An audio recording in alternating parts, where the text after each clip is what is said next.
Olá, queridos amigos, que Deus abençoe você e toda a sua família, onde quer que você esteja. Hoje vamos novamente estudar a palavra do Senhor. Hoje o salmo que estudaremos é o Salmo 127, com o título Todo bem procede de Deus. Vamos a uma oração antes da leitura da palavra do Senhor. Querido bom Deus, Pai Todo-Poderoso, muito obrigado pelo despertar de um novo dia. Que o Senhor possa dar uma ótima segunda-feira para todos os teus filhos, aonde quer que eles estejam, que ao estudarmos a tua palavra agora, o Senhor possa iluminar a nossa mente através do Espírito Santo para que possamos compreendê-la e assim colocarmos em prática em nossa vida, em nome de Jesus. Amém. Todo bem procede de Deus, Salmo 127, Cântico de Peregrinação, e o título aqui é Salmo de Salomão. Se o Senhor não edificar a casa, em vão trabalham os que a edificam. Se o Senhor não guardar a cidade, em vão vigia a sentinela. Será inútil levantar de madrugada, dormir tarde, comer o pão que conseguiram com tanto esforço. Aos seus amados ele o dá enquanto dormem. Herança do Senhor são os filhos, o fruto do ventre, seu galardão.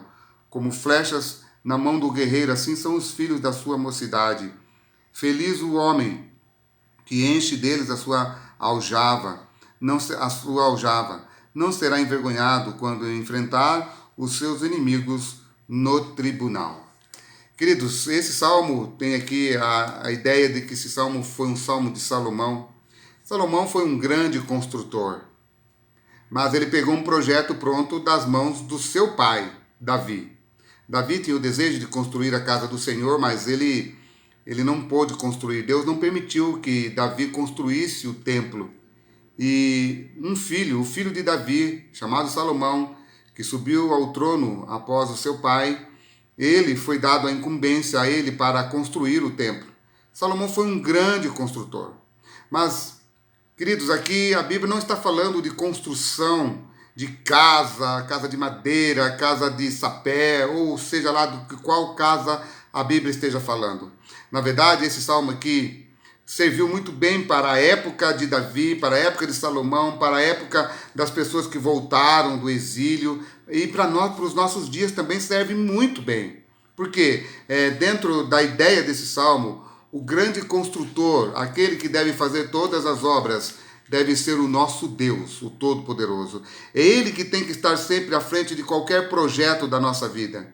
Ainda mais, queridos, que nós estamos com tanta instabilidade, sem saber o que acontecerá amanhã.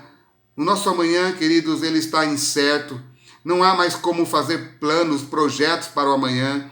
Estamos vivendo um dia após o outro. É assim sempre. Todo ser humano deveria pensar assim, viver um dia após o outro. E nesse dia, viver intensamente esse dia, mas viver intensamente ao lado do Senhor, fazendo a sua vontade.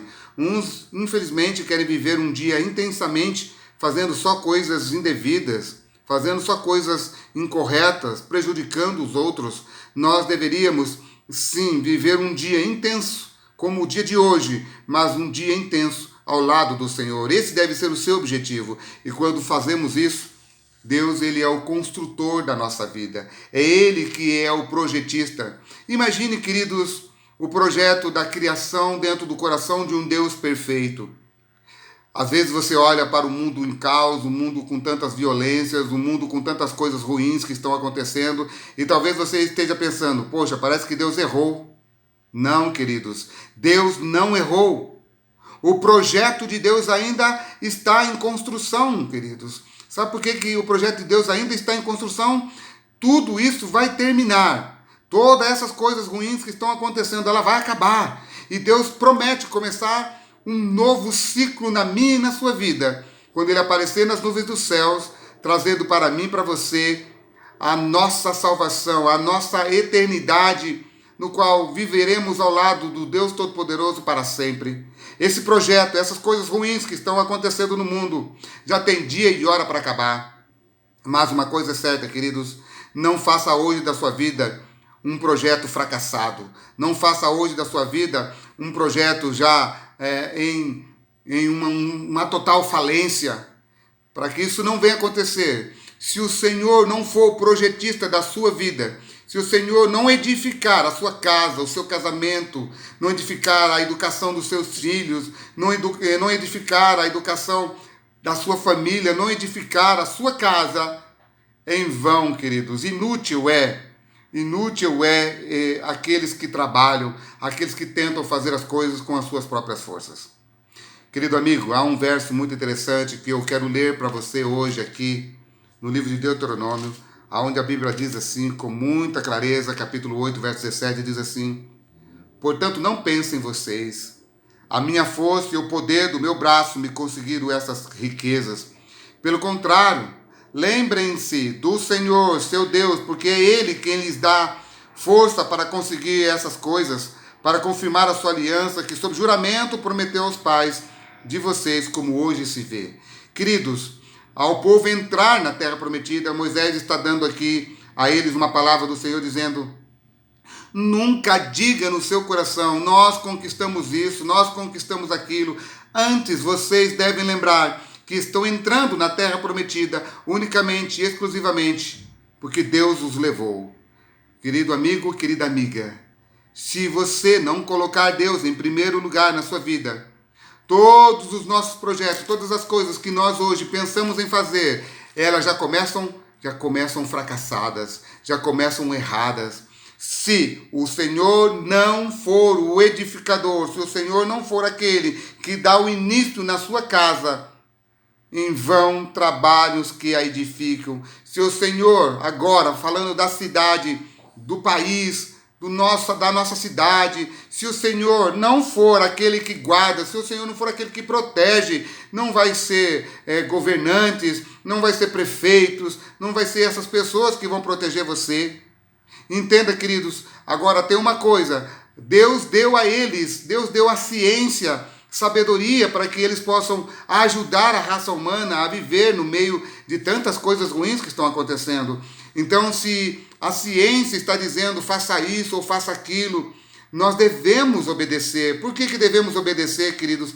Porque foi Deus que deu a eles a sabedoria. Agora, queridos, isso significa que é Deus quem está guardando a sua vida. Ele é o guarda de Israel, é Ele que é o sentinela da cidade, é Ele que protege o nosso país, é Ele que está conosco. Não é esses governantes que não governam nem a própria vida deles, mas Deus está dizendo com muita clareza: eu quero ser o primeiro na sua vida. Se eu for o primeiro na sua vida, entenda que se eu não for o primeiro, tudo que você fizer já será um fracasso. Aí ele diz assim: será inútil você trabalhar demais, não ter hora para dormir, não ter hora para deitar, para descansar, não ter hora para levantar, trabalha 24 horas por dia para ganhar o sustento. Se tudo isso que você fizer, você vai ganhar o seu dinheiro. Se você não colocar Deus em primeiro lugar, ele vai entrar num saco furado. Meu querido amigo, ouça hoje o que a palavra de Deus tem para dizer para você. Coloque Deus em primeiro lugar. A palavra de Deus deixa bem claro isso. Se o Senhor não for o primeiro, todas as outras coisas que fazemos, elas já começam erradas, querido amigo. Agora, olha só que interessante. Será inútil levantar de madrugada, dormir tarde, comer pão que conseguiram com tanto esforço. Aos seus amados, aquele que descansa no Senhor. Deus não está falando que você tem que ser um ocioso, uma pessoa que não quer levantar para trabalhar. Não, Deus está falando uma única coisa. Aquele que confia no Senhor, entrega o caminho ao Senhor, entrega os seus planos, os seus projetos para Deus, ele descansa em paz, sabendo que Deus é quem vai fazer os seus planos acontecerem. Agora, olha só que interessante. Herança do Senhor são os filhos. Para um judeu, querido, ter filhos era primordial. Para o judeu, ter filho era primordial. Assim ele diz: o fruto do ventre e seu galadão, como flechas na mão do guerreiro, assim são os filhos da sua mocidade. Sabe o que ele está dizendo? Ele está dizendo assim, olha só, olha que interessante. A família é um bem muito precioso. Uma família reta é a maior riqueza que um homem possa ter.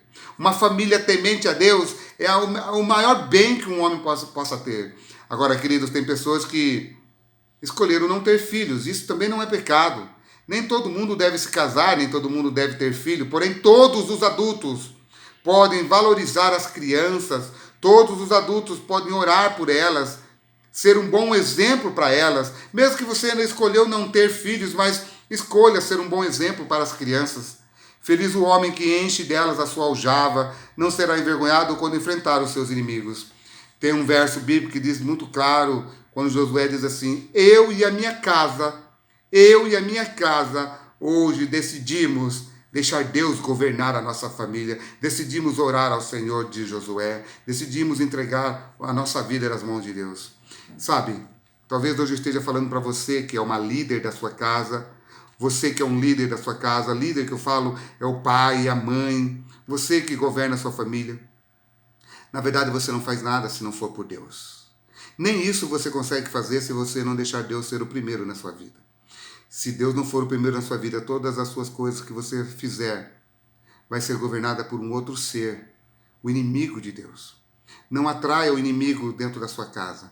Deixe Deus governar a sua família. Quando eu digo deixe Deus governar a sua família, deixe Deus governar você, querido líder, querido pai, querida mãe, dona de casa.